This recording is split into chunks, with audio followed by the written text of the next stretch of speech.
അവിടെ അങ്ങേയറ്റം മുറിവേറ്റ ഇടതുപക്ഷ ജനാധിപത്യ മുന്നണിയുടെ പ്രവർത്തകരുണ്ട് എന്നതാണ്. അങ്ങേയറ്റം ആഴത്തിൽ മുറിവേറ്റ ആളുകളാണ് അവർ.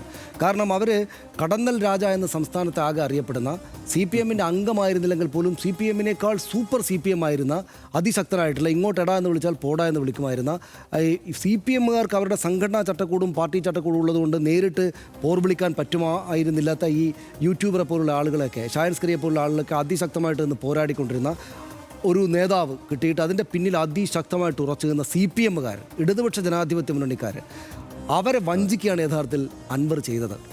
അൻവർ ആദ്യം ഉയർത്തിയ വിഷയങ്ങൾ പാർട്ടിക്കകത്ത് ഉയർത്തപ്പെടേണ്ട വിഷയമല്ലേ എന്ന് ഒരുപക്ഷെ കുറേ ആളുകൾ വിചാരിച്ചിട്ടുണ്ടാകും.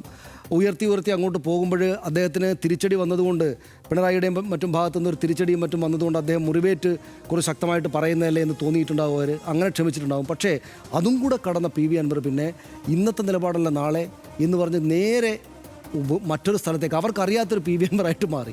അവരതുവരെ കാണാത്തൊരു PV അൻവറായിട്ട് നേരെ മാറി.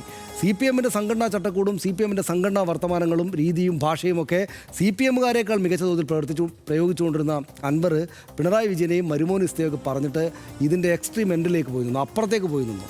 അവരുടെ കൂടെ മുന്നിൽ നിന്ന് ക്യാപ്റ്റനായിട്ട് കളിച്ചുകൊണ്ടിരുന്ന ആൾ അപ്പുറത്ത് പോയിട്ട് ഇങ്ങോട്ട് കളിക്കുന്ന, അതും ഭയങ്കര മോശമായിട്ട് കളിക്കുന്ന രീതി എത്തി. അവിടെ ഈ മുറിവേറ്റ പ്രവർത്തകർ, ആ പ്രവർത്തകർ കൂടെ വെയിലും മഴയും കൊണ്ട് നടന്നിട്ടാണ് ഈ PV അൻവറിനെ വലിയ ഭൂരിപക്ഷത്തിൽ ജയിപ്പിച്ചു കൊടുത്തതെന്ന് ഓർക്കണം.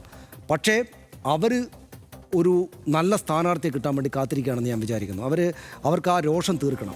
അങ്ങനെ പറ്റുകയാണെങ്കിൽ CPM-ന് അവർക്ക് കൊടുക്കാൻ പറ്റുന്ന ഏറ്റവും നല്ല സ്ഥാനാർത്ഥി M സ്വരാജ് ആയിരിക്കും എന്ന് ഞാൻ വിചാരിക്കുന്നു. കാരണം അദ്ദേഹത്തിൻ്റെ പൊളിറ്റിക്കൽ നിലപാട്, അദ്ദേഹം ആ നിലയ്ക്ക് ഷാർപ്പായിട്ട് സംസാരിക്കുന്ന ആളാണ്, ചെറുപ്പക്കാരുടെ കൂട്ടത്തിലെ പ്രധാനപ്പെട്ട നേതാവാണ്, കേരളം മുഴുവൻ ആരാധകരുള്ള ആളാണ്, എന്നാൽ CPM-ൻ്റെ പരമമായിട്ടുള്ള പ്രധാനപ്പെട്ട ബോഡിയിൽ തന്നെ ഇരിക്കുന്ന നേതാവുമാണ്.